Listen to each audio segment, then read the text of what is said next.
This training tip is brought to you by these fine sponsors.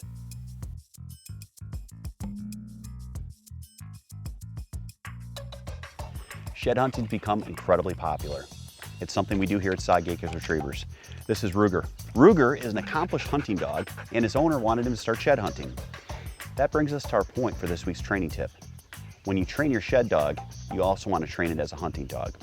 You need to still start with obedience, work in your e-collar conditioning, your force fetch, and having them in control in the field. First thing you work on with your dog is obedience. It's not safe for your dog to be out in the field and not under control. Next thing you're going to work with would be your force fetch or your trained retrieve.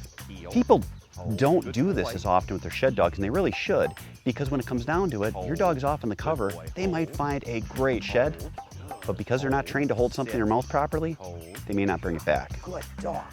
You also want to have your e-collar conditioning done so you can reinforce your commands at distance.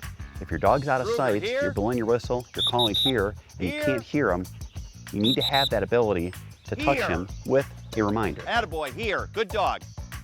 And the most important thing you want to do is familiarity with what you're looking for in the field. You want the dog to start out retrieving a shed for the first time so they understand what it feels like in their mouth. Drop, good boy. You then want to take the dog out, play with them in the yard so that they can find a shed and realize it's not a stick, it's got a certain distinct scent to it. Hold, sit. Then you're going to set up a field for your sheds where you know where the sheds are, you can hunt the dogs into the sheds and have them have success so you can reward them with a lot of praise. Hold, good boy. And as you progress, you need to start to make sure that your sheds are scent-free. You're going to want to have them washed with a scent-free soap, put them out in the field, let them weather for a few days so that it is indeed just the scent of the shed, and then take your dog out and hunt them. Remember, getting your dog experience training will give them more success in the field. That's this week's training tip. Now back to the hunt.